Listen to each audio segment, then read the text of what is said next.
Hello friends, আসসালামু আলাইকুম। কেমন আছেন সবাই? আশা করি আল্লাহর রহমতে সবাই ভালোই আছেন।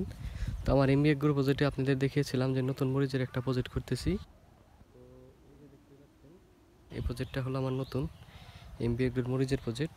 তো এই যে কীভাবে মালচিং বিছানো হয়েছে আপনাদের দেখাই। এই যে বেড করার পর এভাবে মালচিং বিছানো হয়। তো বিছানোর পর এই যে মোটামুটি একটা নির্দিষ্ট মাপ আছে আপনার 18 ইঞ্চি বা 20 ইঞ্চি। এই 18 বা 20 ইঞ্চি পর পর ছিদ্র করতে হয়। তারপরে যে ছিদ্রতে এই যে এখানে মরিচ লাগানো হবে, এই যে দেখতেই পাচ্ছেন ছিদ্রগুলো করা হয়েছে। তো আশা করি ইনশাল্লাহ ভালো কিছু হবে এখান থেকে। তো সেই প্রত্যাশায় যেভাবে কিছু মাটি দিয়ে নিতে হবে।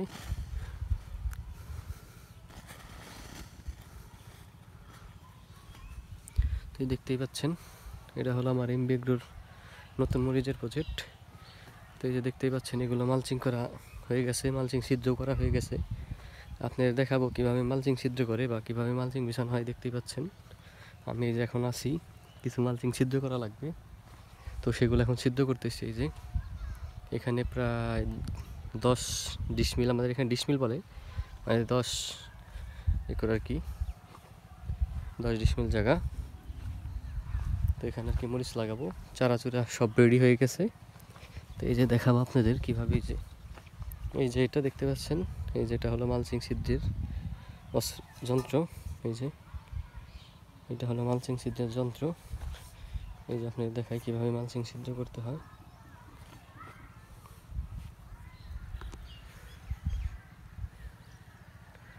এই যে এইভাবে একটা নির্দিষ্ট মাপে রেখে, মানে মালচিংটা হালকা জাতা দিতে হবে আর হালকা একটু মোচড় মারতে হবে যাতে মালচিংটা ছিঁড়ে যায় ওইখান থেকে মাপ মতো।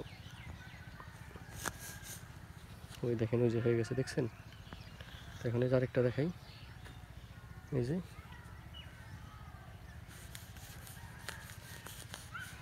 এক হাত দিয়ে করতেছি, তো তাই একটু কষ্ট হইতেছে। আর আরেক হাতে মোবাইল ভিডিও করার জন্য, দেখানোর জন্য। 2 হাত দিয়ে করলে একটু সহজ হয়। তো দেখতেই পাচ্ছেন কীভাবে মালচিং ছিদ্র করা লাগে। কারণ কৃষিকাজে একটা শান্তি আছে, স্বাস্থ্য শরীর সবসময় ভালো থাকে, মন ফ্রেশ থাকে।